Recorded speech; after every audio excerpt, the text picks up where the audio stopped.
할렐루야. 2026년 4월 30일 목요일 아침입니다. 성도들을 찾아가는 말씀, 오늘 말씀은 열왕기상 7장입니다. 무엇을 더 오래 짓고 계시나요? 사순절을 맞으며 시작한 성경 공부가 이제 끝을 바라보고 있습니다. 말씀을 읽고 교제를 통해 이런저런 생각을 하게 하고 나름 내 안에서 정리하게 하는 시간이 아닐 수 없습니다. 때론 도전이 되기도 하고 때론 이해가 되지 않기도 하지만 한결같이 다가오는 것은 머리로는 아는데 이해가 되는데 실제 삶에서 하기가 참 어렵다. 그런 얘기죠. 그래서 자꾸 내 자신을 돌아보라고 내가 어디로 가고 있는지 무엇을 중요시하며 살아가는지 중간중간에 하나님께서 우리에게 말씀하고 계시지 않나 돌아보게 됩니다. 실제로 우리는 말로는 하나님이 중요합니다 라고 고백하지만 실제로는 어디에 더 많은 시간과 정성과 에너지를 쓰고 있나를 보게 되면 나의 말이 맞나? 나의 말이 맞는가를 살펴보게 된다는 말이죠. 오늘 열왕기상 7장은 이상한 구조를 가지고 있습니다. 성전 건축의 이야기가 계속되다가 갑자기 멈추고 솔로몬의 왕궁 이야기가 끼어들어옵니다. 뭐야 이거? 이건 일관성이 없네 라고 말해야 하는 걸까요? 아니면 이거 단순한 편집 실수가 아니라 저자가 의도적으로 우리에게 뭔가 읽으라고 생각하라고 하는 것은 아닐까 생각하게 만든다라는 거죠. 그래서 읽다가 멈추어서 질문을 하게 되죠. 솔로몬에게 진짜 중요한 게 무엇이었을까? 지혜의 왕 솔로몬, 와, 하나님께서 그에게 정말 모든 것을 주셨는데 그런데 왜 솔로몬은 자기의 집을 하나님의 집보다 더 오래 짓고 있는 거지? 솔로몬에게 가장 중요한 게 뭘까? 그리고 오늘 우리에게도 묻고 있는 거죠. 그럼 여러분들은 무엇을 더 오래 짓고 계시나요? 붙잡고 계시나요? 오늘 본문을 보면 이상한 구조가 되어 있습니다. 성전 건축은 7년이고 왕궁 건축은 13년인 것을 보게 되죠. 2배에 가까운 시간을 왕궁 건축에 사용하고 있어요. 게다가 왕궁은 레바논 숲 궁전이라 불릴 만큼 화려하고 엄청난 재료와 비용이 왕궁을 위해 들어갑니다. 심지어 성전과 왕궁을 짓는 중에는 솔로몬은 바로의 딸을 위한 집을 계획하고 있어요. 8절에 솔로몬이 또 그가 장가든 바로의 딸을 위하여 집을 지었는데 이 준왕과 같더라. 8절의 말씀. 이것은 단순한 건축 계획이 아닙니다. 이것은 마음의 방향이 이렇다, 어디로 가고 있다라는 것을 보여주는 거죠. 솔로몬은 하나님을 위한 성전도 짓지만 자신의 삶과 권력과 관계, 안락함에 더 많은 관심을 두고 있는 것을 봅니다. 오늘 말씀은 굳이 말하지 않고 보여주죠. 막 나타내지 않아도 은근히 보여줘요.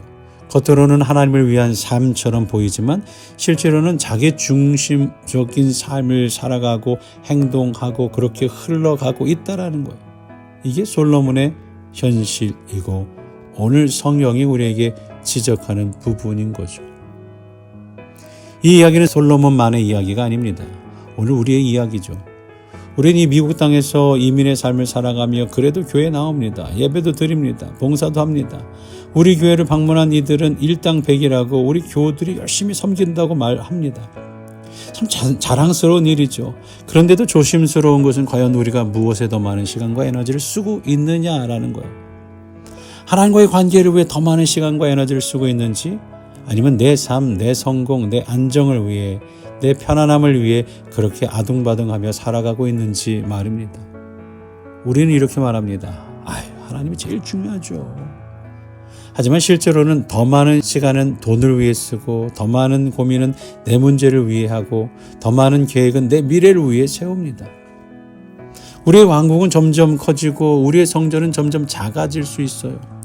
심지어 우리는 신앙적으로도 착각합니다. 예배를 드리면 괜찮다고 생각하고 봉사를 하면 괜찮다고 생각합니다. 그러나 하나님은 묻죠. 너의 중심은 지금 어디 있느냐라고 말입니다. 과연 나의 중심은 어디를 향하고 있는 걸까요? 그런데도 감사한 것은 본문이 단순히 솔로몬의 문제만 보여주고 끝나지 않는다라는 겁니다. 본문 속에는 하나님의 은혜도 함께 나타나요. 13절부터 다시 성전 건축 이야기가 이어지는데요. 그 중심에 히람이라는 사람이 등장합니다. 히람은 두로 사람 아버지와 이스라엘과 관련된 어머니 사이에서 태어난 사람입니다. 완전히 전통적인 이스라엘 중심의 인물은 아니라는 거죠. 그러나 그는 모든 놋 일의 지혜와 총명과 재능을 구비한 사람이었어요. 하나님은 그를 사용하십니다. 이게 은혜죠. 하나님은 완벽한 사람만 사용하지 않으세요. 하나님은 어떤 우리가 생각해 놓은 경계를 넘어 일하십니다. 하나님은 사람 출신보다 하나님이 주신 지혜와 능력을 통해 하나님의 일을 이루어 가십니다. 그리고 본문에 또 두 놋 기둥이 등장해요. 그 이름은 야긴과 보아스입니다. 야긴은 그가 세우신다라는 뜻으로 이해할 수 있습니다. 보아스는 그에게 능력이 있다라는 뜻으로 이해할 수 있습니다. 이 두 기둥은 성전 앞에 세워졌습니다. 이것은 중요한 상징입니다. 성전은 솔로몬의 능력으로 세워진 것 같지만 사실은 하나님께서 세우신 거예요. 성전은 사람의 기술과 재료로 세워진 것 같지만 그 능력의 근원은 하나님께 있어요. 그러니까 이 본문은 경고이면서 동시에 은혜의 선언인 거죠. 너희가 흔들려도 내가 세운다. 너희가 부족해도 내 능력으로 붙든다. 너희의 중심이 흔들릴 때에도 다시 내게로 돌아와라. 너희 중심이 흔들릴 때에도 다시 내게로 돌아와라. 하나님은 솔로몬의 기울어진 마음을 드러내시지만 동시에 성전 앞에 야긴과 보아스를 세우는 거예요. 마치 이렇게 말씀하시는 것 같죠. 솔로몬아, 내가 세운 것이 아니다. 내가 세운 거다. 솔로몬아, 내 능력이 아니야. 능력은 내게 있는 거야. 사랑하는 성도 여러분, 우리의 삶도 솔로몬과 비슷하지 않을까요? 하나님을 사랑합니다. 하나님을 섬기고 싶습니다. 하나님께 예배드리길 원합니다.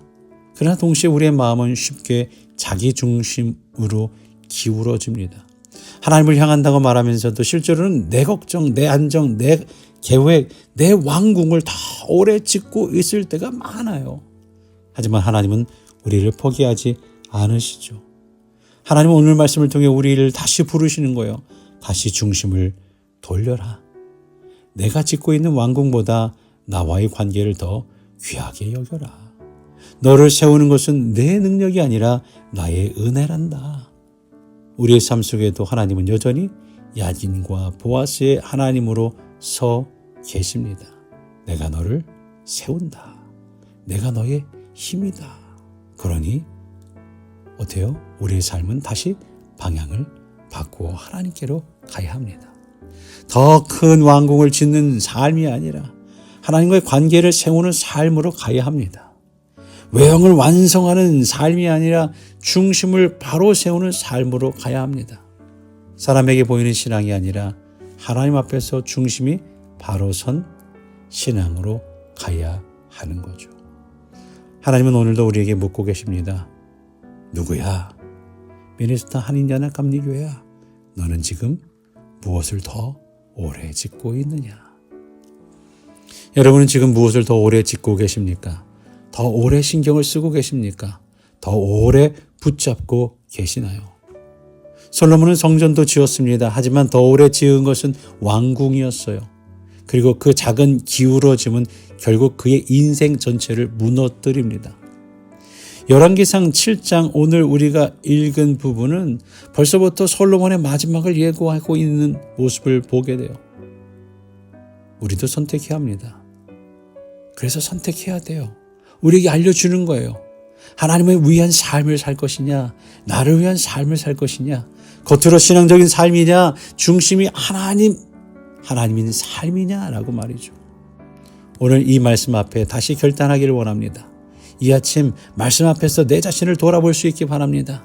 주님, 제 삶의 중심을 다시 하나님께 두겠습니다. 내가 쌓고 있는 왕궁보다 하나님과의 관계를 더 중요하게 여기겠습니다. 나를 세우시는 분은 하나님이시고 내 능력도 하나님께 있음을 믿겠습니다. 물론 우리는 이렇게 말할 수 있습니다. 알죠. 아는데 잘 안 되는 걸 어떡합니까? 맞습니다. 우리는 아는데도 잘 안 되는 사람들입니다. 깨달아도 쉽게 변하지 않는 사람들입니다. 그래서 우리에게 말씀이 필요합니다. 그래서 오늘도 하나님께서 우리를 말씀 앞에 세우시는 거예요. 이 아침 이 말씀을 붙잡고 다시 시작하기 원합니다. 왕궁보다 성전을, 내 중심보다 하나님 중심을, 내 능력보다 하나님의 은혜를 붙잡는 하루가 되기를 바랍니다. 우리를 세우시는 분은 하나님이십니다. 우리의 능력도 하나님께 있습니다. 이것을 믿으며 오늘 하루도 말씀과 함께 주님과 함께 출발하는 저와 여러분 되시기를 주의 이름으로 간절히 축원합니다. 기도합니다. 사랑의 하나님, 우리가 겉으로 주님을 섬기면서도 마음의 중심은 다른 곳에 두고 살아갈 때가 참 많이 있습니다. 오늘 말씀을 통해 우리의 삶을 돌아보게 하시니 감사합니다. 주님, 우리의 중심을 다시 하나님께로 돌이키게 하시고 무엇보다 하나님과의 관계를 세우는 삶을 살게 하여 주옵소서. 야긴과 보아스의 하나님, 우리의 삶도 주께서 세우시고 붙들어 주실 줄로 믿습니다. 그 믿음 가지고 오늘도 살아가는 우리 모두 되기를 간절히 원하오며 우리의 구원자 되신 부활의 주님 예수 그리스도의 이름으로 기도하옵나이다. 아멘.